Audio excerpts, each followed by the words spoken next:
चलिए यहाँ देखिए, अगर वर्किंग प्रिंसिपल की बात किया जाएगा तो बेसिकली सबसे पहले अगर हम लोग जनरेटर की बात करें तो हम लोग को यहाँ पे ये समझना पड़ेगा कि किस प्रिंसिपल पे डीसी जनरेटर में वोल्टेज प्रोड्यूस किया जाएगा। अगर ये चीज़ हम लोग को समझ में आ गया तो यहाँ से हम लोग को डीसी जनरेटर का वर्किंग प्रिंसिपल समझने में आसानी होगा। तो अगर हम लोग बेसिक की बात करेंगे तो हम लोग वहाँ पे बेसिक में क्या जानते थे, Faraday law of electromagnetic induction.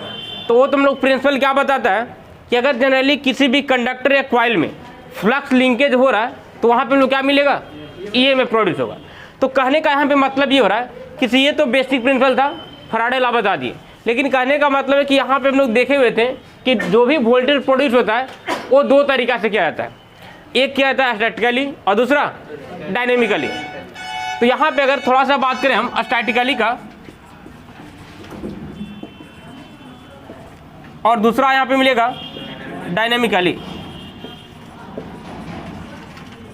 अगर यहाँ पे स्टैटिकली की बात करें तो स्टैटिकली में क्या होता है कि जो भी कंडक्टर या कॉइल रहेगा वो रहेगा स्टैटिक, यानी कि स्थिर रहेगा।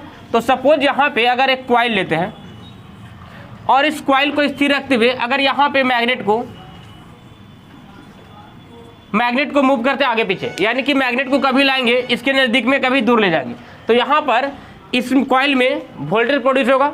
वोल्टेज कैसे प्रोड्यूस होगा, तो अगर मान लीजिए कि इस मैग्नेट को आप कॉइल के नज़दीक में लाएंगे तो मैक्सिमम फ्लक्स इससे लिंक करेगा, लेकिन जब इस मैग्नेट को दूर ले जाएंगे तो मिनिमम फ्लक्स लिंक करेगा। तो कहने का मतलब है कि जैसे यहाँ पे जैसे पोल को आप रोटेट कर रहे हैं या मूव करवा रहे हैं आगे पीछे, तो उसके बेसिस पे इसमें जो फ्लक्स लिंक करेगा वो हमेशा चेंज करेगा। तो अगर यहाँ पे फ्लक्स लिंकेज चेंज हो रहा है तो अकॉर्डिंग टू फैराडे लॉ इसमें ईएमएफ प्रोड्यूस होगा। तो जो ईएमएफ प्रोड्यूस होगा उसको बोलेंगे स्टैटिकली इंड्यूस्ड ईएमएफ। लेकिन अगर हम लोग बात करें डायनेमिकली का तो यहाँ पे हम लोग क्या करते हैं कि एक कॉइल बनाएंगे और यहाँ पे एक मैग्नेट। इस कंडीशंस में क्या करेंगे कि इस मैग्नेट को रखेंगे स्थिर, यानी कि मैग्नेट का पोजीशन चेंज नहीं करेंगे, लेकिन कॉइल को हम लोग आगे पीछे करेंगे। तो कॉइल को यदि आगे पीछे करेंगे तो सेम फंक्शन मिलेगा। कॉइल जब मैग्नेट के नज़दीक में जाएगा फ्लक्स ज़्यादा मिलेगा, दूर जाएगा फ्लक्स कम मिलेगा। तो इस कॉइल से भी आपका फ्लक्स लिंकेज का वैल्यू हमेशा चेंज करेगा। तो जैसे यहाँ पर भी फ्लक्स का वैल्यू चेंज करेगा तो फैराडे लॉ के बेसिस पे इसमें ईएमएफ प्रोड्यूस होगा। अगर इसमें ईएमएफ इस कंसेप्ट पे प्रोड्यूस किया जाएगा तब उस ईएमएफ को बोलेंगे डायनेमिकली ईएमएफ। तो अगर हम लोग जनरेटर की बात करें तो जनरेटर में कौन सा वोल्टेज बनेगा, डायनेमिकली, क्योंकि वहाँ पे जो भी आर्मेचर पे कंडक्टर होता है वो रोटेट करता है, वो घूमता है, और जो हम लोग को पोल होता है वो स्थिर रहता है। तो अगर पोल स्थिर है, मैग्नेटिक फील्ड स्थिर है और यहाँ पे कंडक्टर को मूव करवा रहे हैं तो जो वोल्टेज प्रोड्यूस होगा वो बनेगा डायनेमिकली। तो हम लोग को यहाँ पे समझना पड़ेगा कि अगर मान लीजिए कि डायनेमिकली प्रोड्यूस हो रहा है तो इसका क्या क्या कंसेप्ट हो सकता है और किस बेसिस पर प्रोड्यूस होगा। तो सबसे पहले यहाँ पे हम लोग रिलेट करेंगे कि मैग्नेटिक फील्ड और कंडक्टर के मूवमेंट के अकॉर्डिंग यहाँ पे एंगल किस प्रकार से चेंज होगा, तो ईएमएफ का वैल्यू कैसे मिलेगा। तो यहाँ पे थोड़ा सा हम लोग डेरिवेशन करेंगे। अगर मान ली कैसे बोला जाए, अब यहाँ पे हम लोग बात करेंगे डायनेमिकली इंड्यूस्ड ईएमएफ का। अगर डायनेमिकली इंड्यूस्ड ईएमएफ की बात करते हैं और यहाँ पे दो पोल को लेते हैं, एन एंड एस। अगर एन एंड एस दो पोल लिया जा रहा है तो जाहिर सी बात है कि मैग्नेटिक फील्ड यहाँ पे नीचे मिलेगा,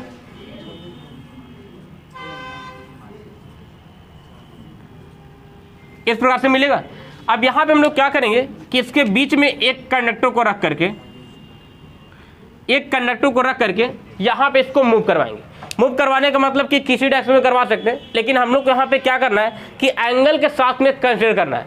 एंगल के साथ में इसलिए करना है क्योंकि जनरेटर वहाँ पे मूव करेगा तो वहाँ पे हम लोग प्रत्येक एंगल पे बात करेंगे कि कौन से एंगल पे वोल्टेज कितना मिलेगा और कौन से एंगल पे मिनिमम और मैक्सिमम बनेगा। तो अगर यहाँ पे बात करें तो हम लोग को यहाँ पे एंगल के रिस्पेक्ट में देखना होगा, तो एंगल कहीं पे भी निकालना होगा या किसी के रिस्पेक्ट में देखना होगा। तो एंगल यहाँ पे हम लोग हमेशा क्या करते हैं कि कोई दूसरे जो क्वांटिटी है उसके रिस्पेक्ट में देखेंगे। तो यहाँ पर जो एंगल बनेगा कंडक्टर के मूवमेंट का, वो बनेगा मैग्नेटिक फील्ड के रेफरेंस में। तो अगर मान ली कि मैग्नेटिक फील्ड सपोज ऐसे जा रहा है, नीचे जा रहा है, तो मैग्नेटिक फील्ड से हम लोग क्या करेंगे, मैग्नेटिक फील्ड से क्या करेंगे कि यहाँ पे थीटा एंगल पे इस एंगल को बोलेंगे थीटा, यानी कि थीटा एंगल पे कंडक्टर को मूव करवाएंगे और करवाएंगे इसको v वेलोसिटी से। तो अगर v वेलोसिटी से कंडक्टर को थीटा एंगल पे मूवमेंट करवाया जा रहा है तो जाहिर सी बात है कि यहाँ पे इसमें फ्लक्स लिंकेज होगा। फ्लक्स लिंकेज का मतलब क्या होता है कि जनरली यहाँ पे फ्लक्स लिंकेज का मतलब होता है number of turns into flux, और यहाँ पे जहाँ पर भी फ्लक्स लिंकेज चेंज होगा तो वहाँ पे आपका ईएमएफ प्रोड्यूस होगा। तो अब देखिए, तो अगर मान लीजिए कि इस कंडक्टर को ऐसे यदि मूव करवा रहे हैं तो अगर इस कंडीशंस में रहेगा तो यहाँ का फ्लक्स लिंक करेगा, अगर ये आगे बढ़ेगा तो आगे का फ्लक्स लिंक करेगा। तो कहने का मतलब क्या हो रहा है कि यहाँ पे जैसे जैसे कंडक्टर को मूव करेंगे तो उस कंडक्टर में जो फ्लक्स लिंकेज का वैल्यू होगा वो हमेशा चेंज करेगा। अगर चेंज करेगा तो इसमें ईएमएफ प्रोड्यूस होगा। तो हम लोग को निकालना है कि कितना ईएमएफ प्रोड्यूस होगा इन टर्म्स ऑफ जितना भी यहाँ पे क्वांटिटी दिया रहेगा। तो सबसे पहले हम लोग क्या करते हैं कि ये जो वेलोसिटी का कंपोनेंट है इसको दो कंपोनेंट में ब्रेक करेंगे। एक ब्रेक करेंगे मैग्नेटिक फील्ड के डायरेक्शन में, अगर इसको आप एस बोल रहे हैं तो मैग्नेटिक फील्ड का डायरेक्शन में इधर हो जाएगा, और ये कितना मिलेगा v cos थीटा, और एक होगा मैग्नेटिक फील्ड से परपेंडिकुलर तो ये मिल जाएगा v sin थीटा। अब यहाँ पे हम लोग क्या करते हैं कि अगर कंडक्टर को रेफरेंस लेके इस बेसिस पे सोचे कि अगर मान ली कि यहाँ पे मूव कर रहा है और सपोज मान लेते हैं कि स्मॉल टाइम dt में यहाँ पे स्मॉल डिस्टेंस को ट्रैवल कर रहा होगा, तो ऐसा मानते हैं कि इन dt टाइम में ये dx डिस्टेंस को ट्रैवल कर रहा होगा। अगर dx डिस्टेंस को ट्रैवल करेगा तो बेसिकली सोचिए, तो अगर ऐसे कंडक्टर है इसको अगर ऐसे मूव करवा रहे हैं तो मान ली कि यहाँ तक पहुँचा, तो यहाँ से यहाँ तक का जो डिस्टेंस है वो हम लोग कितना ले रहे हैं dx ले रहे हैं, और उसका टाइमिंग कितना ले रहे हैं dt ले रहे हैं। तो अगर आपसे ये बोला जाए कि मान ली कि dt टाइम में dx डिस्टेंस को कवर किया जा रहा है तो कितना एरिया को कवर करेगा, तो बेसिकली यहाँ से इमेजिन कीजिए अगर कंडक्टर ऐसे है यहाँ से यहाँ तक मूव करेगा तो ये जितने कंडक्टर द्वारा एरिया को स्वैप किया जाएगा उतना एरिया कवर किया जाएगा। तो मान ली कि सपोज ऐसे मानते हैं कि यहाँ से अगर इस प्रकार से ऐसे मूव करें इसको हॉरिजॉन्टल मान के, तो सबसे पहले तो ये वाला डिस्टेंस ds हो गया। अब एरिया की बात करेंगे तो ये जो ऐसे कंडक्टर है इसको ऐसे लाइए हॉरिजॉन्टली, तो यहाँ से अगर इसको ऐसे मूव कर रहे हैं तो इसका जितना लेंथ रहेगा उतना लेंथ में तो कवर करेगा ना, यानी कि यहाँ पे इस प्रकार से एरिया कवर करेगा, और ये जो भी एरिया किया जाएगा ये हो जाएगा लेंथ ऑफ कंडक्टर, और जो भी यहाँ पे एरिया कवर किया जाएगा ये आपको मिलेगा कितने टाइम में dt टाइम में। तो अब जाहिर सी बात है कि अगर हम लोग को यहाँ पे ये मिल रहा है कि dt टाइम में इतने एरिया को कवर किया जा रहा है, तो हम लोग यहाँ से निकाल सकते हैं कि इतने टाइम में कितने फ्लक्स को कट किया जा रहा होगा। अगर फ्लक्स निकाल लेंगे तो वहाँ पर ईएमएफ लगाएंगे फॉर्मूला N/dt, और वहाँ से निकालेंगे कितना वोल्टेज मिल पाएगा। तो सबसे पहले तो यहाँ पे हम कह सकते हैं कि ये जब लेंथ हो गया तो स्वेप्ट एरिया यहाँ पे मिल जाएगा dx इंटू एल मिल जाएगा। अब यहाँ पे अगर आपको ये एरिया जो स्विफ्ट किया जा रहा है ये किया जा रहा है स्मॉल टाइम में, अगर यहाँ पे स्मॉल टाइम में स्विफ्ट किया जा रहा है तो इस एरिया को कवर करने में जितना भी फ्लक्स को कट कर रहा होगा वो भी तो स्मॉल ही फ्लक्स होगा। तो यहाँ पे हम लोग क्या करते हैं कि सिंपली यहाँ पे आप ये जानते होंगे कि flux density equal to flux by क्या होता है एरिया होता है। तो अगर यहाँ से फ्लक्स निकालना हो तो क्या करेंगे b इंटू ए करेंगे, और किसी भी मशीन के लिए फ्लक्स डेंसिटी के वैल्यू को हम लोग कांस्टेंट लेके चल देंगे। कांस्टेंट करने का मतलब कि उसको फिक्स रखेंगे। अगर वैल्यू यहाँ पे b का वैल्यू फिक्स रखें तो हम लोग यहाँ पे मान लेंगे कि यहाँ पे मैग्नेटिक फील्ड का वैल्यू b है।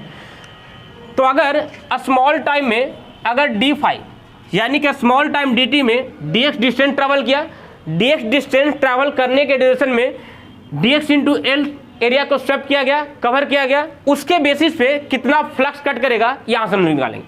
तो डी फाई इक्वल टू निकलेगा बी इंटू एरिया। तो एरिया कौन सा एरिया जो स्विफ्ट किया जाएगा, कवर किया जाएगा, तो एरिया मिल रहा है आपको डी एक्स इंटू एल। अब ये मिल गया डी फाई। अब यहाँ से हम लोग को लगाना है ई एम एफ। अगर ई एम एफ की बात करते हैं equal to N D phi by D T. ऐसे यहाँ पे होता है minus N D phi by D T, तो माइनस लेंथ लॉ को हटा दे रहे हैं क्योंकि डायरेक्शन बताएगा। और यहाँ पे एन का वैल्यू कितना लेंगे, 1 लेंगे, क्योंकि यहाँ पे सिंपली बात किया जा रहा है 1 कंडक्टर का। अगर 1 कंडक्टर की बात किया जा रहा है हेयर एन इक्वल टू 1, तो यहाँ से देखिए तो इक्वल टू मिलेगा 1 इंटू डी फाई का वैल्यू कितना आ रहा है B D X into L divide by D T, क्योंकि स्मॉल टाइम में यहाँ पे सारा फंक्शन किया जा रहा है। अगर इसको आप अरेंज करते हैं B L D X by D T, और D X by D T को क्या बोलेंगे, D X by D T को भी बोल देंगे, क्योंकि यहाँ पे डी टी टाइम में डी एक्स डिस्टेंस ट्रैवल कर रहा है, यानी कि इसका वेलोसिटी होगा। अब यहाँ से मिल जाएगा बी एल बी। अब यहाँ से ये जो ई एम एफ मिल रहा है equal to B L B, ये कब मिल रहा था, तो ये मिल रहा था तब जब यहाँ पे हम लोग, ये मिल रहा था कब, ये मिल रहा था तब हम लोग जब यहाँ पे इसको हम लोग क्या कर रहे हैं कि इस प्रकार से कवर करवा रहे थे कि एरिया हॉरिजॉन्टली मिल रहा था। लेकिन अगर यहाँ पे सिंपली आप ये बात करें कि अगर मान ली कि इसको हॉरिजॉन्टल कंपोनेंट की बात करते हैं, ठीक है, अगर हॉरिजॉन्टल कंपोनेंट की बात करते हैं तो यहाँ पे एंगल के रिस्पेक्ट में इसका वेलोसिटी कितना मिल रहा है, v sin थीटा। तो अगर एंगल के रिस्पेक्ट में अगर वेलोसिटी को वहाँ पे लेना होगा तो कौन सा लेना पड़ेगा, v sin थीटा। तो अगर एंगल के टर्म में आप ईएमएफ की बात करेंगे तो इक्वल टू मिल जाएगा BLV sin थीटा। अब जो कंक्लूजन हम लोग को निकालना है वो अभी यहाँ से निकलेगा। सबसे पहले प्रैक्टिकली यहाँ समझेंगे, उसके बाद फॉर्मूला से उसको वेरीफाई करेंगे। अगर यहाँ से बात करें तो कंडक्टर को हम दो तरीका से मूव करवा सकते हैं। ऐसे एंगल तो कोई भी रख सकते हैं, लेकिन यहाँ पे अगर मान लें कि कंडक्टर को सबसे पहले अगर एंगल को थीटा रखेंगे, मतलब कि ऐसे मूव करना होगा। अगर कंडक्टर को ऐसे मूव कर रहे हैं तो यहाँ पे फ्लक्स लिंकेज का वैल्यू कितना होगा, अगर कंडक्टर को ऐसे मूव कर रहे हैं तो चेंज इन फ्लक्स लिंकेज या फ्लक्स लिंकेज का वैल्यू 0 मिलेगा। कैसे मिलेगा, देखिए अगर कंडक्टर ऊपर जा रहा है और नीचे आ रहा है तो हमेशा तो एक ही फ्लक्स को कट करेगा ना, तो क्या यहाँ पे फ्लक्स का वैल्यू चेंज हो रहा है, नहीं। जब फ्लक्स का वैल्यू नहीं चेंज हो रहा है तो क्या ईएमएफ प्रोड्यूस होगा, नहीं होगा। अब अगर यहाँ पे मैग्नेटिक फील्ड के पैरेलल मूव कर रहे हैं, इसका मतलब कि थीटा का वैल्यू कितना होगा, 0। तो यहाँ पे अगर साइन 0 का वैल्यू पुट करेंगे तो कितना मिलेगा, 0। इसका मतलब क्या हुआ कि जब कभी भी कंडक्टर मैग्नेटिक फील्ड के पैरेलल में मूव करेगा तो उस कंडक्टर में ईएमएफ का वैल्यू 0 होगा। अगर यहाँ पे थीटा एंगल पे करेंगे तो वैल्यू मिलेगा आपको BLV sin थीटा, और थीटा का वैल्यू जितना रहेगा उतना वोल्टेज मिलेगा। लेकिन अगर यहाँ पे कंडक्टर को मैग्नेटिक फील्ड के परपेंडिकुलर मूव किया जाए तो जैसे ही मैग्नेटिक फील्ड के परपेंडिकुलर मूव किया जाएगा तो देखिए तो सबसे पहले क्या हुआ कि जब इसको पैरेलल मूव किए तो वोल्टेज 0 बना। जब इसको कुछ एंगल बढ़ाएंगे तो यहाँ पे आपको साइन थीटा के फॉर्म मिलेगा। तो जैसे जैसे हम लोग क्या करते हैं कि साइन थीटा में थीटा का वैल्यू बढ़ाते हैं, साइन थीटा का वैल्यू बढ़ते जाएगा। तो यहाँ पर अगर मान ली कि 30 लेंगे तो कुछ वैल्यू मिलेगा, 60 लेंगे और ज़्यादा वैल्यू मिलेगा, 60 से बढ़ाते बढ़ाते 90 पे गए।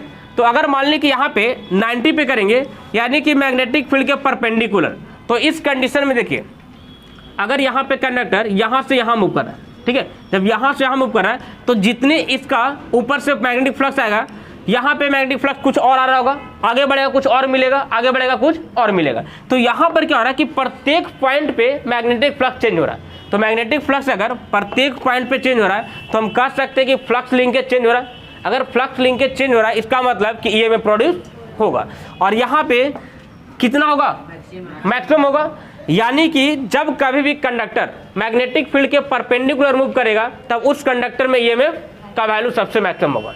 और यहाँ पे आप लगा लीजिए अगर थीटा का वैल्यू 90 रखेंगे तो सबसे मैक्सिमम मिलेगा। तो यहाँ पे आपको बात सिर्फ इतना याद रखना है कि जो भी डायनेमिकली ईएमएफ प्रोड्यूस होगा उसका वैल्यू मिलेगा BLV sin थीटा, जहाँ पे थीटा होगा angle between conductor and theta equal to होगा angle between magnetic flux and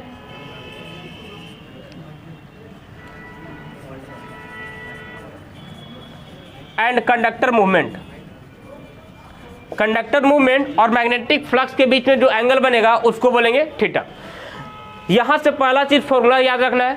दूसरा बात आपको यह हमेशा ध्यान में रखना है कि जब भी आपको कंडक्टर मैग्नेटिक फील्ड के पैरेलल मूव करेगा तो उस कंडक्टर में वोल्टेज हमेशा 0 मिलेगा, और जब कंडक्टर मैग्नेटिक फील्ड के परपेंडिकुलर मूव करेगा तो हमेशा वोल्टेज मैक्सिमम मिलेगा। इतना बात क्लियर रहेगा। अगर इतना बात क्लियर है तो इसके आगे ही आपका प्रिंसिपल स्टार्ट होगा डीसी जनरेटर का। वहाँ पर एंगल के रिस्पेक्ट में ये sin थीटा नहीं है, cos थीटा नहीं है। भी cos थीटा आपका कौन सा वोल्टेज कंपोनेंट बता रहा है? Velocity component. वो कंपोनेंट जो मैग्नेटिक फील्ड के पैरेलल में जा रहा है। मैग्नेटिक फील्ड के पैरेलल द्वारा क्या वोल्टेज बनेगा? नहीं। तो इसीलिए इस कंपोनेंट को हम लोग नहीं ले रहे हैं, हम लोग ले रहे हैं मेनली इस कंपोनेंट को। बात क्लियर है? चलिए, अगर इतना बात क्लियर है तो इसको नोट डाउन भी करना है और इसके नीचे हम जो नोट पॉइंट लिखवाएंगे उसको लिखना भी है। बाकी ये सब तो आपको समझ में आएगा ना कि क्या सब लिखा हुआ है।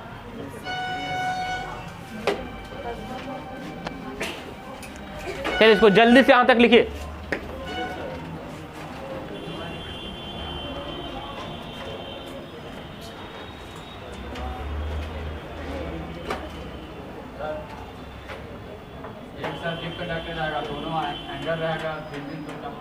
क्या बोल रहे हैं?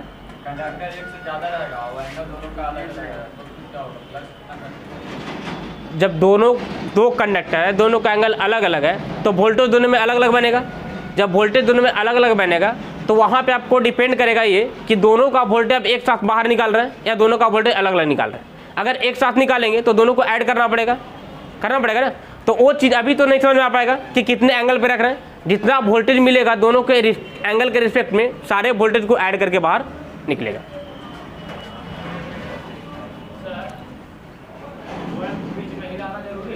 क्या बोल रहे हैं? उसको अगर इसको मूव नहीं करेंगे तो क्या ये में बनेगा? हाँ, क्या प्रोड्यूस हो रहा था?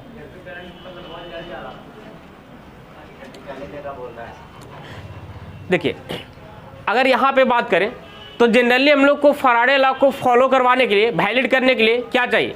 तो सबसे पहला हम लोग को ये चाहिए कि यहाँ पे कंडक्टर और मैग्नेटिक फील्ड के बीच में रिलेटिव मोशन होना चाहिए। रिलेटिव मोशन मतलब कि यहाँ पे चेंज इन फ्लक्स मिलना चाहिए।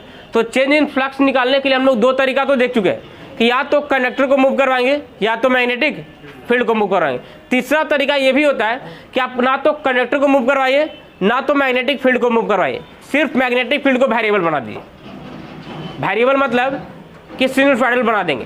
तो अगर मान लीजिए कि सिनुसॉइडल बनाते हैं तो वो भी हमेशा क्या होगा कि कॉइल से लिंक करेगा तो वैल्यू तो वैरी करेगा ना। जैसे यहाँ देखिए, अगर मान लीजिए किसी एक कॉइल है, इस कॉइल में किसी भी सिस्टम के बेसिस पे यहाँ से आप फ्लक्स प्रोवाइड कर रहे हैं और ये फाई जो है ये फाई ऐसी मिल रहा है अल्टरनेटिंग फ्लक्स। और ये अल्टरनेटिंग फ्लक्स अगर इसमें ऐसे लिंक करेगा तो हमेशा फ्लक्स का वैल्यू चेंज होगा, कभी जीरो, कभी इतना, कभी वैल्यू मैक्सिमम, कभी यहाँ, कभी जीरो, कभी निगेटिव, तो हमेशा चेंज करेगा। तो हमेशा किसी भी कॉइल में यही चाहिए ना कि जो फ्लक्स का वैल्यू मिल रहा है उसका वैल्यू हमेशा चेंज होते रहे। तो जैसे यहाँ पे चेंज होगा तो यहाँ पर भी ईएमएफ प्रोड्यूस हो जाएगा।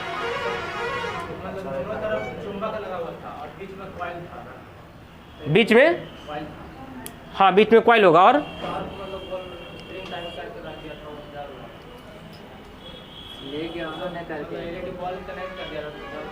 ऐसे कैसे पॉसिबल होगा? बिना मूव किए कैसे पॉसिबल रहेगा? बैठ जाइए अभी।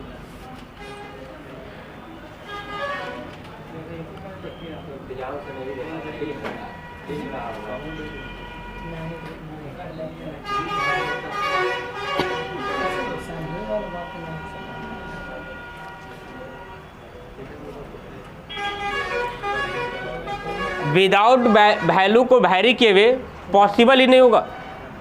ठीक है, वहाँ पे कुछ ऐसा जरूर किया जा रहा होगा। ऐसे आप ऐसे बता रहे तो हमको नहीं समझ में आ रहा है कि इसे आप कैसे बता रहे कि वोल्टेज बनता है, लेकिन जो प्रोजेक्ट की आप बात करें ना वो प्रोजेक्ट बनाया जाता है स्कूल में। और वो प्रोजेक्ट में होता क्या है कि जो कॉइल है उसको लपेट करके बीच में लगाया जाता है और दोनों साइड से मैग्नेट को स्थिर नहीं रखा जाता है, मैग्नेट को घुमाया जाता है। ठीक है, अगर प्रोजेक्ट देखेंगे तब तो उस बेसिस पे वोल्टेज बनता है। और आप कैसे करें कि मैग्नेट केवल रखने से बन रहा है तो देखना पड़ेगा।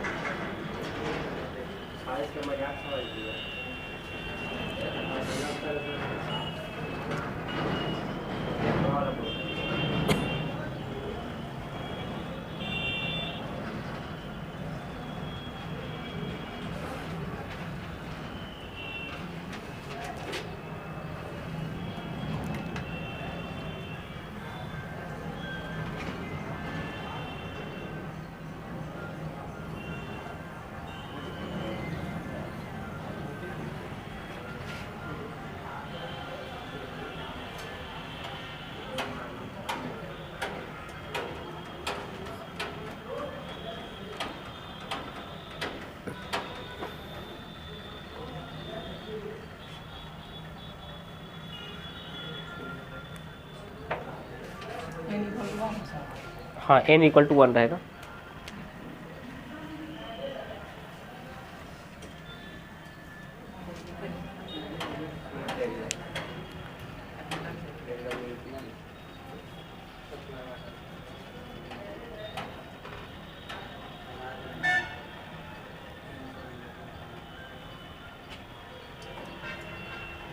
क्या मैच से आ रहा है क्या कि मैसेज आ रहा है? हो गया।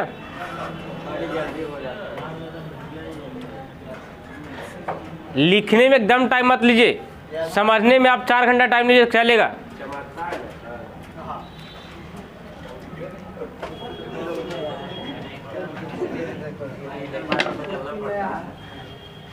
मिटा यहाँ पे। चलिए हो जाएगा तो नीचे में नोट पॉइंट लिखना है।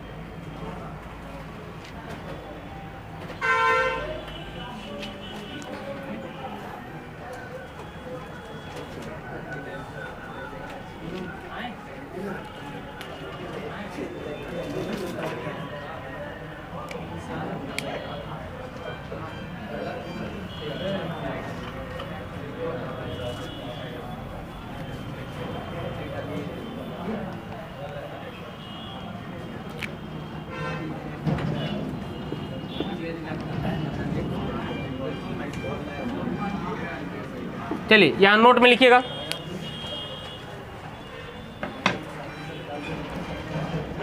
लिखेंगे व्हेन कंडक्टर, क्या अभी तक इधर नहीं हुआ? नोट में लिखेंगे when conductor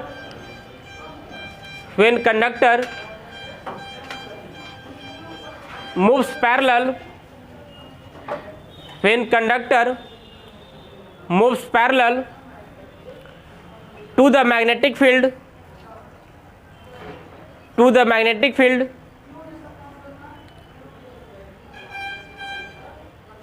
then no any EMF is produced. Then no any EMF is produced in conductor.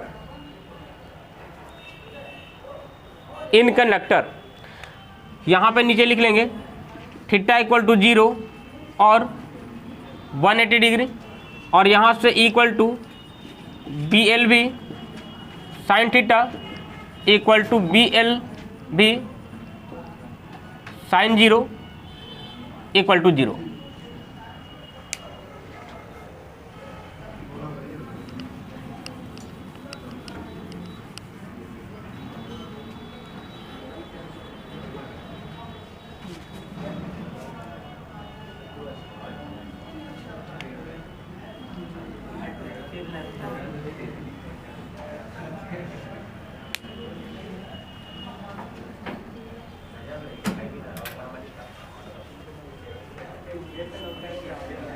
उसको पकड़ के पढ़ रहे हैं,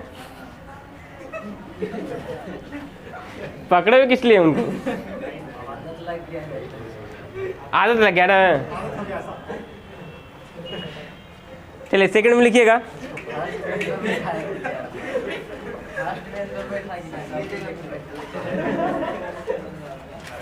सेकंड पॉइंट में लिखिएगा when conductor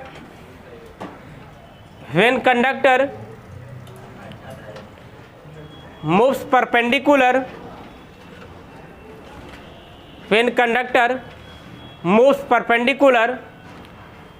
to the magnetic field,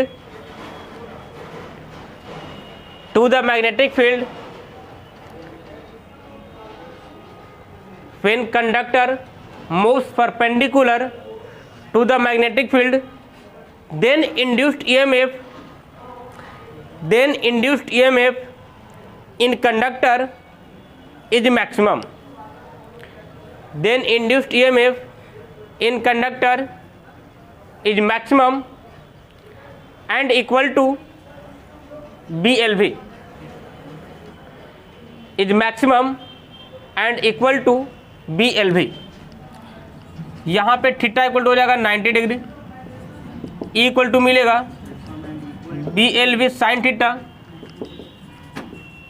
यानी कि BLV sine 90 equal to BLV, और यहाँ से आ जाएगा E मैक्स का वैल्यू BLV।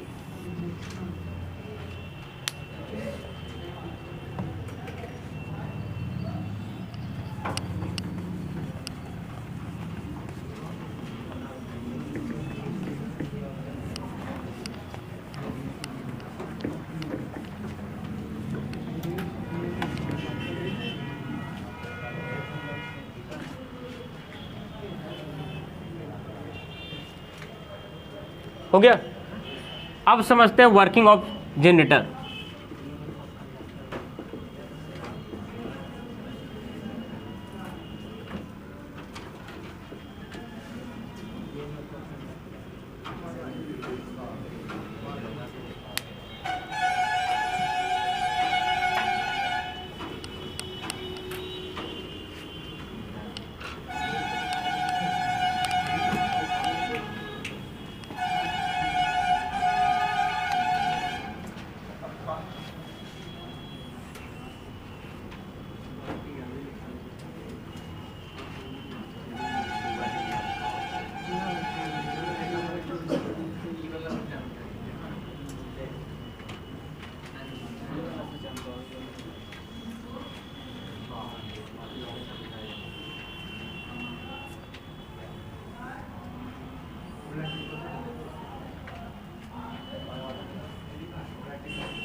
चलिए यहाँ देखिए क्या टुप टुप कर रहे हैं आप लोग।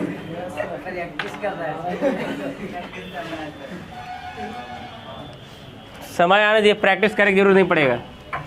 यहाँ देखिए, अगर यहाँ पे हम लोग जनरेटर की बात करें तो यहाँ पे हम लोग को समझना क्या है कि जो भी वोल्टेज प्रोड्यूस होगा किस प्रकार से प्रोड्यूस होगा और अंदर प्रोड्यूस होगा तो AC क्यों होगा। तो अगर मान लीजिए कि सबसे पहले बात करें तो यहाँ पे हम लोग को डायनेमिकली EMF मिलेगा। अगर डायनेमिकली EMF मिल रहा है तो यहाँ पर जो भी वैल्यू होगा वो मिलेगा BLV साइन थीटा। अगर यहाँ पे हम बात करें मूवमेंट का तो जनरली देखा जाएगा कि यहाँ पे हम लोग नंबरिंग कर देते हैं। इसको कर देते 1 2 8, घड़ी नहीं बना रहे हैं। अब यहाँ पे क्या करना है कि कंडक्टर के यहाँ पे हम लोग नेमिंग कर दिए हैं। तो अगर कंडक्टर नंबर फर्स्ट की बात किया जाएगा तो अगर इस प्रकार से क्लॉकवाइज रोटेशन कर रहा है तो यहाँ पर हम लोग को हमेशा क्या करना है कि कंडक्टर का जो रोटेशन देखना है वो हमेशा देखना है टेंजेंशियल। ठीक है, तो अगर टेंजेंशियल रोटेशन देखेंगे तो 1 का मूवमेंट ऐसे रहेगा, ठीक है। 5 का मूवमेंट की बात करें तो ऐसे रहेगा। तो यहाँ पर देखा जा रहा है कि कंडक्टर नंबर 1 और कंडक्टर नंबर 5 हमेशा जो होगा मैग्नेटिक फील्ड के पैरेलल मूव करेगा, क्योंकि मैग्नेटिक फ्लक्स N2 S रहेगा। और अभी हम लोग जस्ट यहाँ पे देखें इसके पहले कि अगर कोई कंडक्टर मैग्नेटिक फील्ड के पैरेलल मूव करता है तो उसमें वोल्टेज 0 बनेगा, यानी कि 1 और 5 पे कोई वोल्टेज बन पाएगा नहीं बनेगा। इसके बाद अगर बात करते हैं 3 और 7 का, तो 3 और 7 की अगर मूवमेंट बात करते हैं टेंजेंशियली तो ये मिलेगा डाउनवर्ड और ये मिलेगा अपवर्ड। अब यहां देख रहे हैं कि 3 और 7 का मूवमेंट कैसे हो रहा है, तो मैग्नेटिक फील्ड का परपेंडिकुलर। तो अगर मैग्नेटिक फील्ड के परपेंडिकुलर हो रहा है तो इसमें वोल्टेज क्या मिलेगा, मैक्सिमम मिलेगा। तो अब यहां से थोड़ा सा हम लोग ग्राफ को ड्रॉ करना शुरू करेंगे। अगर वेव फॉर्म बनाना शुरू करेंगे, इसको बोल रहे हैं EMF। यहां पे सबसे पहले क्या करते हैं कि रेफरेंस मानते हैं यहाँ पे 1 को कहने का मतलब कि ऐसा मान के चलते हैं कि 1 यहाँ पे स्टार्टिंग हो रहा होगा। अगर यहाँ पे 1 स्टार्टिंग हो रहा है तो 1 में जो EMF बनेगा वो 0 बनेगा। चलिए इस पॉइंट पे 1 ले लिया। अगर इसके बाद बात करते हैं 2 पर, तो अगर यहाँ पे 2 पे बात करेंगे तो देखिए जैसे जैसे हम लोग यहाँ पे आगे रोटेशन बढ़ेगा तो यहाँ पे 2 का टेंजेंशियल जो होगा, टेंजेंशियल ऐसे बनेगा ना, ऐसे बनेगा। तो यहाँ पर अगर इसका मैग्नेटिक फील्ड के अकॉर्डिंग डायरेक्शन देखा जाएगा या एंगल देखा जाएगा तो देखिए तो मैग्नेटिक फील्ड ऐसे जा रहा होगा और इसका वेलोसिटी इधर मिल रहा है, तो कुछ एंगल मिल रहा होगा। तो अभी हम लोग देख रहे हैं कि साइन थीटा यहाँ पे मिलता है, तो यहाँ पे जो भी वैल्यू मिलेगा वो साइन के फॉर्म में मिलेगा और जितना यहाँ पे थीटा रहेगा उसके बेसिस पे यहाँ पे मैग्नीट्यूड मिल जाएगा। अगर बात करते हैं 3 पॉइंट पे, तो 3 पॉइंट पे आपका मैक्सिमम मिल रहा है, यहाँ पे मैक्सिमम हो जाएगा। अब उसके बाद बात करते हैं और 3 पॉइंट पे थीटा का एंगल 90 होगा। तो हम लोग यहाँ पे जानते हैं कि जैसे जैसे थीटा का वैल्यू 0 से 90 तक बढ़ेगा तो साइन का वैल्यू बढ़ते जाएगा। तो यहाँ से देख रहे हैं कि 1 से 3 तक कंडक्टर का जो एंगल है मूवमेंट का 0 से 90 तक जा रहा है, तो जब 0 से 90 जा रहा है तो इसका वोल्टेज भी साइन के फॉर्म में चेंज करेगा। तो यहाँ पर अगर वोल्टेज की बात करें तो सपोज ऐसे जाएगा और 3 नंबर पे जाने के बाद यहाँ मिल जाएगा मैक्सिमम। जैसे 3 पे मैक्सिमम होगा तो उसके बाद यदि 4 की बात करते हैं तो 4 से तो ऐसे मिलेगा और 4 से जैसे ऐसे मिलेगा तो एंगल आपको 90 से ज़्यादा मिल जाएगा, ऐसे मिलेगा मैग्नेटिक फील्ड। अगर 90 से यहाँ पे ज़्यादा मिल रहा है तो यहाँ पे हम लोग देखते हैं कि अगर 90 से वैल्यू ज़्यादा मिल रहा है तो सेकेंड क्वाड्रेंट में साइन का वैल्यू पॉजिटिव। तो यहाँ पे अगर पॉजिटिव मिल रहा है तो कहने का मतलब है कि अगर यहाँ से आगे बढ़ेंगे तो जितना 90 के साथ एंगल ऐड होगा वैल्यू तभी मिलेगा। तो जितना वैल्यू यहाँ पे 2 पे मिलेगा, जितना एंगल 2 पे रहेगा उतना ही एंगल यहाँ पे 90 के साथ ऐड होगा 4 नंबर पे। तो यहाँ पे कहने का मतलब है कि 3 नंबर पे मैक्सिमम मिला, 4 नंबर पे रिजल्टेंट एंगल हो गया घट गया। तो रिजल्टेंट एंगल यदि घटेगा तो मैग्नीट्यूड क्या होगा, घट जाएगा।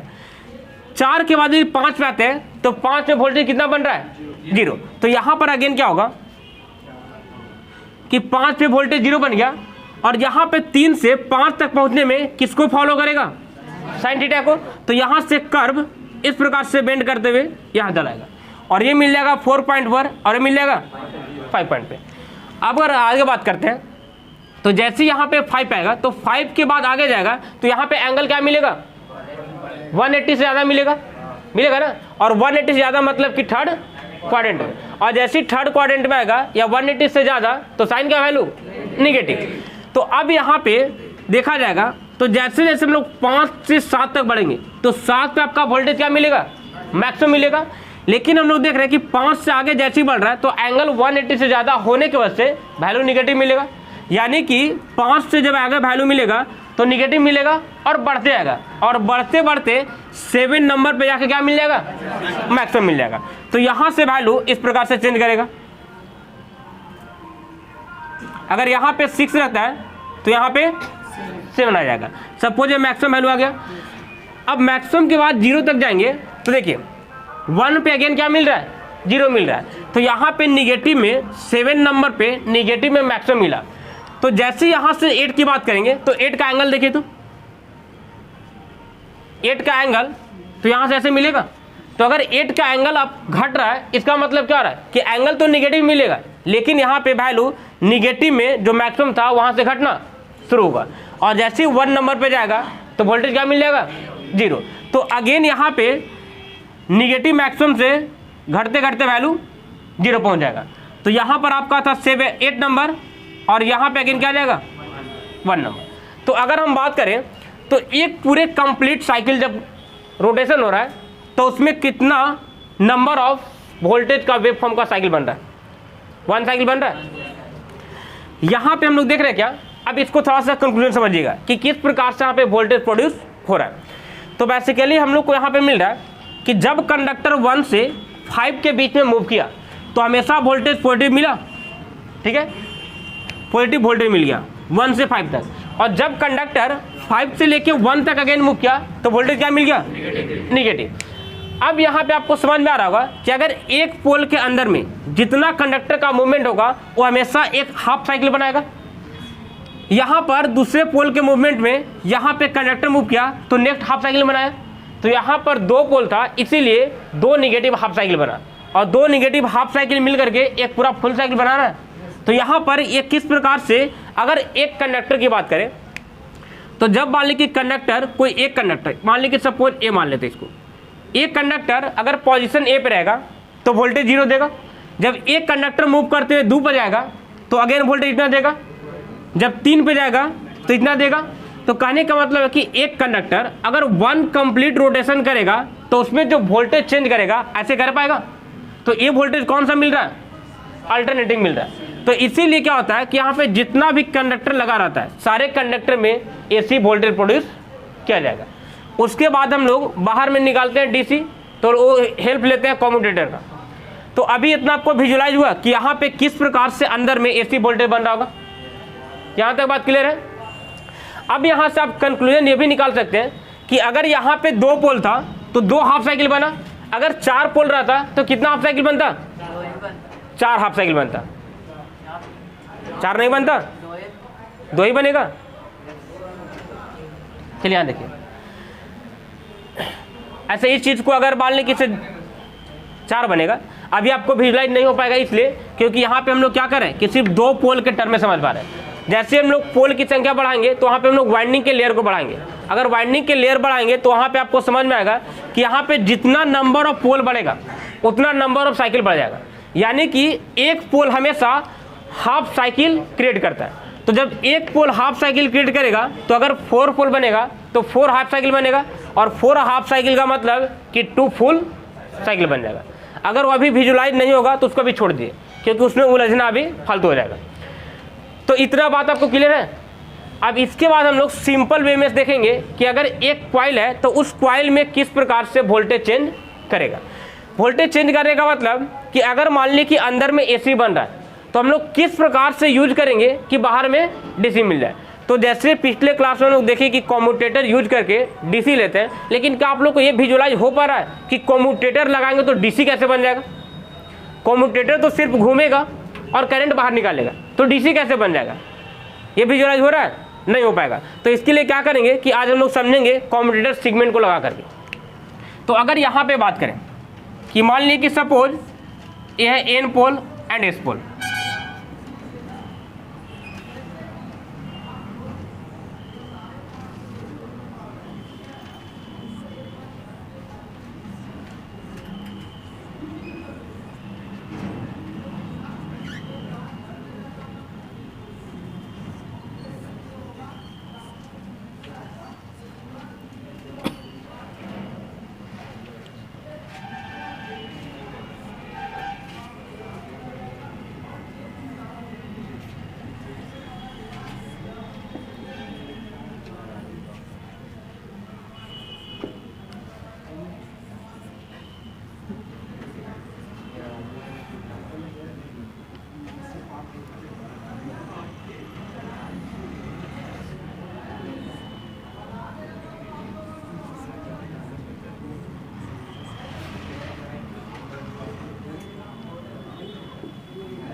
चलिए यहाँ देखिए, अगर यहाँ पे बात करते हैं कि यहाँ पे रोटेशन हम लोग क्लॉकवाइज ले रहे हैं, यहाँ पे 2 कंडक्टर ले रहे हैं। दो कंडक्टर इसलिए ले रहे हैं ताकि हम लोग को ये समझ में आ पाए कि अगर मान लें कि हाफ रोटेशन करेगा तो उसमें करंट का डायरेक्शन या वोल्टेज का डायरेक्शन किस प्रकार से चेंज करेगा। तो अगर सपोज यहाँ पे हम लोग मान लेते हैं कि अगर इस प्रकार से रोटेशन हो रहा है क्लॉकवाइज में, एन टू एस यहाँ पे पोल मिल रहा है, तो अगर सिंपली बात करें कि ए बी कंडक्टर में डायरेक्शन ऑफ करंट कहाँ होगा, ऊपर या नीचे, तो ये कैसे निकालेंगे, फ्लेमिंग के राइट हैंड रूल से, लेफ्ट नहीं राइट से। तो अगर राइट से निकाला जाएगा तो राइट क्या कहता है, राइट आपको कहेगा कि फ्लेमिंग जो भी दाएं हाथ है इसको अगर 3 अंगुली को परपेंडिकुलर स्ट्रेच करते हैं, थंब, 4 फिंगर और मिडिल फिंगर। अगर यहाँ पे आपको 4 फिंगर मैग्नेटिक फील्ड का डायरेक्शन दे रहा है, थंब आपको रोटेशन का डायरेक्शन, तो मिडिल फिंगर क्या देगा, करंट का डायरेक्शन। तो अगर इस प्रकार से यहाँ पे रखते हैं तो एन टू एस आपका फील्ड होगा, रोटेशन हो रहा है क्लॉकवाइज यानी कि फोर्स ऊपर लेगा, तो इस पे फोर्स ऊपर लेगा, तो फोर्स ऊपर, करंट कहाँ जाएगा, अंदर में। तो अंदर कहने का मतलब कि ऐसे मिलेगा, इसमें निकालेंगे सीडी में तो कहाँ जाएगा, बाहर आ जाएगा। और ऐसे भी सोचेंगे तो क्लोज पाथ बन रहा है तो बाहर ही निकलेगा। अब यहाँ से हम लोग नंबरीकरण दिए है, ये जो लगाया गया इसको बोला जाता है स्लिप रिंग। देखिए ए बी कंडक्टर के साथ में जो स्लिप रिंग लगाया गया उसका नाम ए दिया है और ब्रश यहाँ पे 1 लगाया गया। सीडी के साथ में स्लिप रिंग बी लगाया गया और ब्रश यहाँ पे 2 लगाया गया। अब इस प्रकार से करेक्शन किया गया तो यहाँ पे देखा जाएगा तो इस पॉइंट को हम बोल देते हैं एक्स और इस पॉइंट को बोलते हैं वाई। ब्रश नंबर 2 से जो टर्मिनल कनेक्ट है एक्स कनेक्ट है और ब्रश नंबर 1 से वाई कनेक्ट है। यहाँ पे अगर बात करें तो स्लिप रिंग क्या होता है, तो स्लिप रिंग एक सिंपली रिंग होगा जो किसी भी कंडक्टर के साथ सोल्डरिंग कर दिया जाएगा, कनेक्ट कर देंगे। तो जब कनेक्ट कर देंगे तो क्या वो हमेशा चेंज कर पाएगा, नहीं करेगा। यानी कि हमेशा ए के साथ कनेक्ट है तो ए बी के साथ ही कनेक्ट रहेगा और जो सी डी के साथ वो सी डी के साथ। तो ए बी के साथ में यहाँ पे ए कनेक्ट था तो यहाँ पर भी ए बी के साथ में जो कनेक्ट होगा इसको क्या बोलेंगे, ए बोल देंगे। और जो यहाँ पे सी डी के साथ में कनेक्ट था उसको क्या बोल देंगे, बी बोल देंगे। अब यहाँ पे देखिए ए बी के साथ में जो ब्रश था वो कौन सा था, 1 था। सी डी के साथ में जो ब्रश था कौन सा, 2 था, यानी कि बी के साथ में 2 था। 2 से जो पॉइंट कनेक्ट हो रहा है उसको एक्स बोल रहे हैं तो यहाँ पे इसको एक्स बोल देंगे और यहाँ पे वाई बोल देंगे। अब क्या करेंगे कि इसमें भी करंट ऊपर होगा और इसमें नीचे, क्योंकि जैसी इस मशीन का हाफ रोटेशन हो जाएगा तो दोनों कंडक्टर का पोजीशन इंटरचेंज कर जाएगा। ए बी चलेगा सी डी की जगह पे और सी डी चलेगा ए बी की जगह पे। अगर यहाँ से देखते हैं तो सी डी से करंट बाहर आएगा, यहाँ पे स्लिप रिंग बी में आएगा और बी से ब्रश नंबर 2 में और 2 से करंट बाहर निकलेगा एक्स से वाई, यानी कि इस डायरेक्शन में होगा।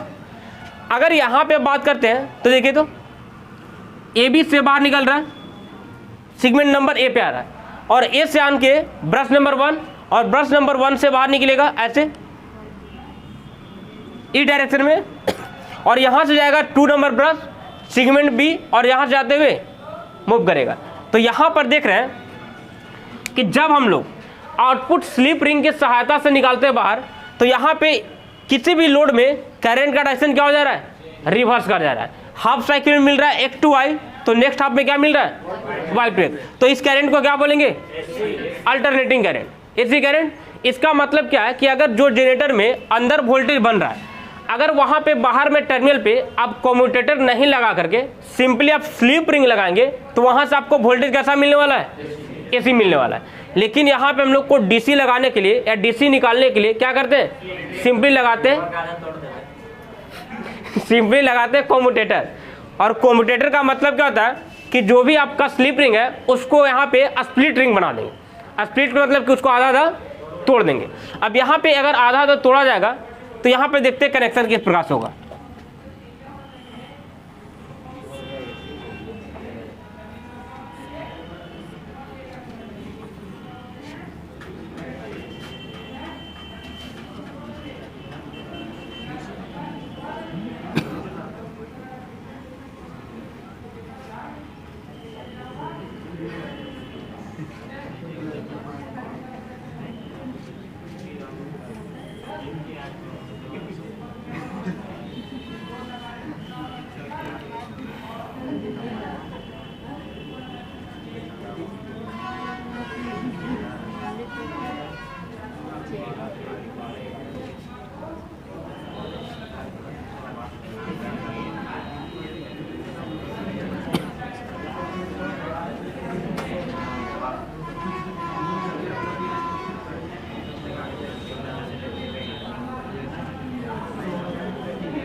यहाँ देखिए, अब अगर यहाँ पे बात किया जाएगा तो बेसिकली यहाँ भी हम लोग सर्किट कनेक्ट कर ही देते हैं ताकि समझ में आ सके।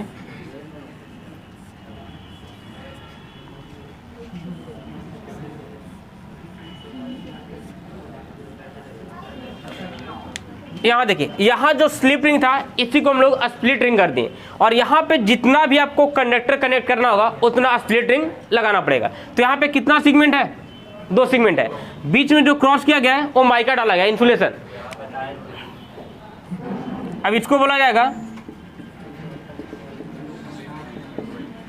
Split ring. अब यहाँ पे देखा जाएगा तो AB में करंट ऊपर जाएगा और CD में बाहर निकलेगा। यहाँ पे हम लोग सेगमेंट का नाम भी देते हैं। जो AB से यहाँ पे सेगमेंट कनेक्ट रहेगा वो तो हमेशा अटैच रहेगा, इसको बोल देंगे A और इसको बोल देंगे B। यहाँ brush number 1, brush number 2, brush तो कभी मूव नहीं करेगा, तो ब्रश यहाँ पे हमेशा 1 रहेगा और यहाँ पे 2 रहेगा। लेकिन सेगमेंट हमेशा जो कंडक्टर से कनेक्ट रहेगा पार्टिकुलरली हमेशा वही रहेगा। तो AB से यहाँ पे सेगमेंट A था तो यहाँ भी AB से क्या रहेगा? A रहेगा और CD से B रहेगा। अब यहाँ पे देखिए, तो अगर CD से बाहर निकल रहा है करंट तो B सेगमेंट में आएगा और B से यहाँ पे ब्रश नंबर 2 और 2 से बाहर निकलेगा। यानी कि सपोज इसको यदि X बोलते हैं और यदि इसको Y पॉइंट बोलते हैं तो करंट का ऐसे होगा, 2 से निकला बाहर और यहाँ से ऐसे 1 में गया A सेगमेंट और अगेन AB में। अगर यहाँ बात करते हैं तो हाफ रोटेशन के बाद दोनों कंडक्टर का पोजीशन चेंज, CD यहाँ और AB यहाँ, करंट ऐसे मिलेगा। AB से करंट निकलेगा बाहर सेगमेंट नंबर A में, ब्रश नंबर 2 से जो पॉइंट कनेक्ट था उस पॉइंट को बोल रहे थे X और ब्रश नंबर 1 से था उसको Y बोल रहे थे। तो यहाँ अगेन कंडक्टर क्या होगा कि करंट अगर बाहर निकलता है A से ब्रश नंबर 2 और 2 से निकलेगा तो X और X से Y, यानी कैसे मिलेगा? और अगेन ब्रश 1 सेगमेंट B में जाकर के CD में जाएगा। तो यहाँ पर देख रहे हैं कि जैसे हम लोग स्लिप रिंग को स्प्लिट रिंग से अगर कन्वर्ट कर रहे हैं, एक्सचेंज कर रहे हैं, तो यहाँ पे जो हम लोग को लोड में यानी कि एक्सटर्नल सर्किट में जो करंट का डायरेक्शन मिल रहा है वो मिल रहा है सेम डायरेक्शन में। तो अभी मिल रहा था AC, तो अब क्या मिल गया? DC। और यही काम होता है कॉम्यूटेटर का। कॉम्यूटेटर में बहुत सारे सेगमेंट इसलिए दिखाते हैं क्योंकि वहाँ पे नंबर ऑफ कॉइल बहुत सारे कनेक्ट होता है। यहाँ पे सिंपली एक कॉइल में 2 कंडक्टर था तो इसे हम लोग 2 सेगमेंट लेकर के। तो अब आप लोग को समझ में आया कि किस प्रकार से कॉम्यूटेटर सेगमेंट से यूज करके हम लोग AC से DC में बाहर आउटपुट लेते हैं। यहाँ तक बात क्लियर है या किन्हीं कोई डाउट? कोई डाउट? चलिए, कुछ लोगों को लग रहा है कि डाउट है। अगर किन्हीं को कोई डाउट है तो पूछ सकते हैं। क्या आवश्यकता पड़ गया कि हमको DC करंट लेना है? AC मिला ठीक है, अगर आप AC निकाल लेते हैं, ठीक है। अगर आपको DC इक्विपमेंट चलाना, आप क्या करते हैं? कितना का मैग्नीट्यूड में डिफरेंस होता है AC और DC का मैग्नीट्यूड में कितना डिफरेंस होता है? मैग्नीट्यूड की बात हटा दी आप, वो बाद में समझाएंगे। पहले हमको ये जवाब दीजिए कि अगर मान ली कि DC इक्विपमेंट चलाना होगा तो वहाँ पे आप क्या करते हैं? अगर बाहर में AC आप निकाल रहे तो रेक्टिफायर लगाते बाहर में, यानी कहने का मतलब कि AC से आप DC में कन्वर्जन करते।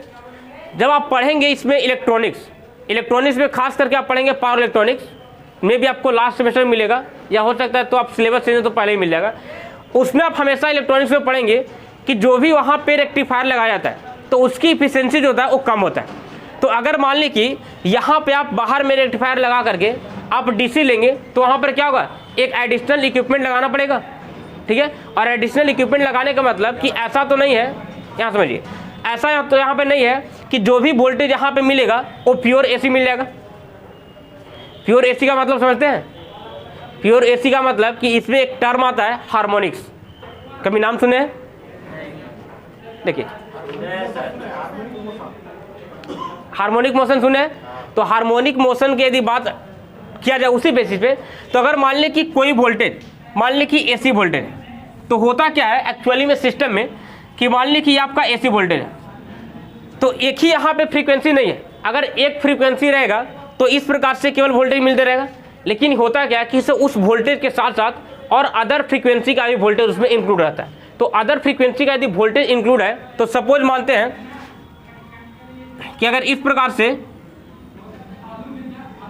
वोल्टेज मिल रहा है तो देखिए, तो ये वाला तो हम लोग को कहा लगा फंडामेंटल फ्रीक्वेंसी, फंडामेंटल वोल्टेज, और ये जो मिलता है ना अदर फ्रीक्वेंसी, इसको बोलते हैं हार्मोनिक्स। तो यहाँ पे देखेंगे कि अगर मान लीजिए आप घर में बात करें, जो आप इन्वर्टर की बात करें, रेक्टिफायर की बात करें, अगर घर के हम लोग बात करें तो घर में जब हम लोग बैटरी से यानी कि इन्वर्टर से फैन चलाते हैं, क्या वहाँ पे फैन स्मूथली चल पाता है? जितना हम लोग को लाइन से चलता है उतना स्मूथली चलता है? नहीं चलता है, वहाँ पे आवाज़ करने लगता है। आवाज़ क्यों करता है? तो स्क्वायर वेव या ट्रेपेजॉइडल वेव या प्योर साइन वेव। तो आप जब भी इन्वर्टर खरीदने जाते हैं तो इन्वर्टर में आपका लिखा हुआ रहता है, मेंशन रहता है कि ये इन्वर्टर आपका स्क्वायर वेव का है, ट्रेपेजॉइडल वेव का है या सिनुसॉइडल है। तो यहाँ पे सिनुसॉइडल का मतलब क्या होगा कि प्योर साइन वेव होगा, और प्योर साइन वेव का मतलब कि उसमें जो आपको फ्रीक्वेंसी चाहिए या वोल्टेज चाहिए सिर्फ उसी का फ्रीक्वेंसी मिलेगा, अदर फ्रीक्वेंसी नहीं रहेगा। तो उसमें जब हार्मोनिक्स नहीं बनेगा तो वह स्मूथली रन करेगा। और जो ट्रेपेजॉइडल रहेगा या जो स्क्वायर रहेगा, तो आप इमेजिन कीजिए, तो अगर मान लिया कि जो आपके पास घर में इन्वर्टर लगा हुआ है वो बैटरी से डीसी लेने के बाद आउटपुट जो निकाल रहा है वो ऐसा निकाल रहा है, ऐसा निकाल रहा है। लेकिन जो फैन का रिक्वायरमेंट है वो ऐसा है, क्या ऐसा दे पाएगा? जब इन्वर्टर ऐसा सप्लाई दे रहा है तो क्या ऐसा दे पाएगा? नहीं देगा। तो ये फैन क्या करता है ना कि फैन इसमें से अपना वोल्टेज को लेना शुरू करता है। तो अपना वोल्टेज कैसे लेगा? तो अपना वोल्टेज ऐसे लेगा, ये वाला वोल्टेज। तो जब ये वाला वोल्टेज लेगा तो और सारे जो वोल्टेज मिल रहा था वो सब क्या हो जाएगा? हार्मोनिक्स के टर्म में चला जाएगा। इसीलिए क्या होता है कि आपको फैन वहाँ पे आवाज़ करने लगता है। तो यहाँ पे प्रॉब्लम होता है कि अगर मान ली कि आप एसी प्रोड्यूस करके आप कन्वर्टर रेक्टिफायर लगा के डीसी ले रहे हैं ना, तो वहाँ पे एफिशिएंसी कम जाएगा, वहाँ पे हार्मोनिक्स जनरेट होगा, और हार्मोनिक्स जहाँ भी जनरेट हो गया तो समझिए कि कोई भी सिस्टम आपका स्मूथली रन नहीं करेगा। लेकिन कम्यूटेटर के साथ ऐसा नहीं होता है। कम्यूटेटर से डायरेक्टली वोल्टेज आपको एसी से डीसी में कन्वर्ट हो जाएगा। यहाँ तक बात क्लियर है? आपका क्या डाउट था? हो गया? चलिए, तो अब इसमें क्या करना है कि कुछ पॉइंट्स लिखना है। अच्छा, पॉइंट्स नहीं लिखेगा तो फिगर बन जाएगा, क्योंकि फिगर बनाना जरूरी है।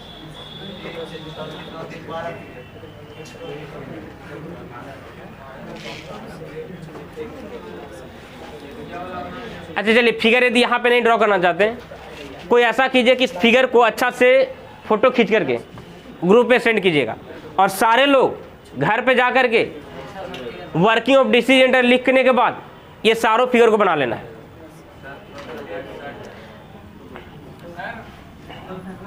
मिटा नहीं रहे हैं।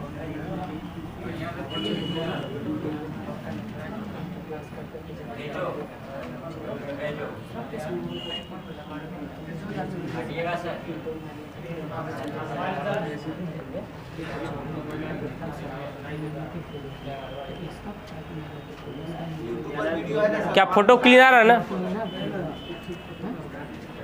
और इसको कल आएंगे क्लास करने तो कॉपी में फिगर बनना चाहिए, क्योंकि कल इसके आगे लिखवाना शुरू करेंगे।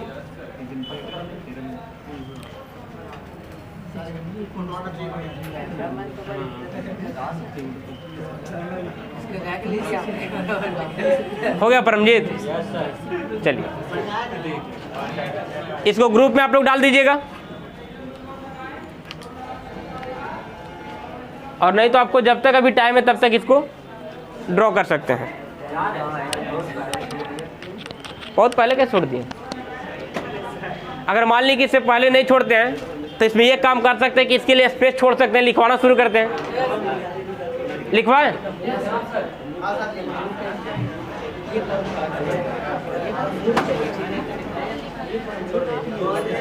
छोड़ दें? अच्छा ठीक है, लेकिन फिगर इसको कल ड्रॉ करके आइएगा।